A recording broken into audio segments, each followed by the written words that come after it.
Hello, salam geng, kembali lagi bersama saya di channel Underwater. Sekiranya anda baru di channel ni, tolong tekan button subscribe, like dan sharekan kepada kawan-kawan.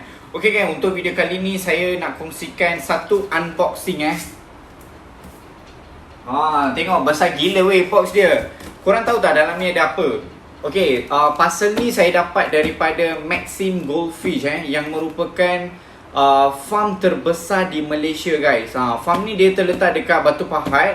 Okey, nanti dekat ruangan description saya akan tuliskan alamat dia, nombor telefon dan sebagainya lah. Kalau korang perasan hari tu saya ada buat video dekat Maxxim Goldfish kan. So saya terima parcel daripada dia lah. Okey, dalam ni mestilah kan ikan emas kan, tapi saya tak tahu lagi ikan emas yang jenis apa. Dan saya pun sangat excited lah untuk buka box ni kan. Okey. Lepas tu geng, saya nak sharekan kepada anda semua dia ni menjual ikan emas yang pelbagai jenis tau, macam-macam.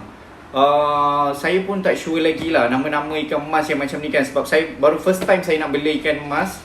So tank semua saya dah set up dekat bawah. Nanti saya akan tulis dekat ruangan description juga tank daripada mana, tank apa yang saya beli, apa semua tu kan. Okay, ikan saya terima daripada Maxxim Goldfish, dan tank, lepas tu dia punya filtration semua tu saya terima daripada Jurassic Aquarium yang terletak dekat area Tun Aminah, Johor baru geng. Tank tu pun dah set up. Nanti tunggulah lepas everything dah complete, saya akan masukkan ikan ni ke dalam tank tu lah. So nanti korang boleh tengok. Okay geng, sekarang ni saya nak buat unboxing apa yang ada dekat box yang di depan saya. Besar gila weh. Lepas tu dengan berat sebanyak 3 kilo box ni seberat 3 kilo termasuk ikan semua tu lah. So saya mengucapkan ribuan terima kasih kepada Maxxim Goldfish kerana send satu parcel yang begitu besar punya parcel yang seberat 3 kilo So jom kita saksikan. Saya pun excited, mesti korang pun excited kan nak tengok ikan emas apa yang ada dalam ni kan. Okay geng, jom kita tengok.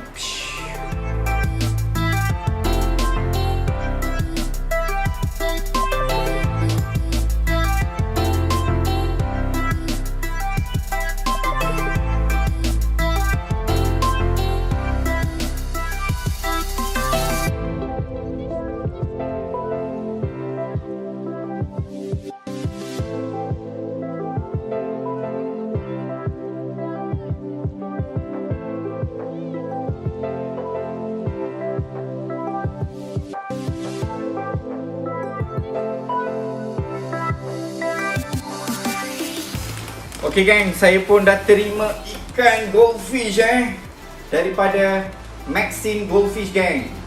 Tengok, terbaik, ada 4 ekor emas dalam ni.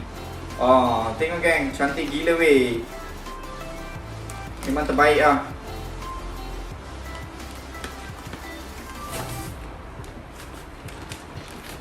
Okey, apa-apa pun saya ingin mengucapkan ribuan terima kasih kepada Maxxim Goldfish kerana sudi memberi 4 ekor ikan laga untuk Underwater. Thank you so much bro.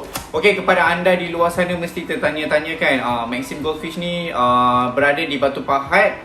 Okey, merupakan farm terbesar di Malaysia geng. Okey, nanti dekat ruangan description saya akan tuliskan dia orang punya link Facebook apa semua tu lah, nombor telefon, contact number semua.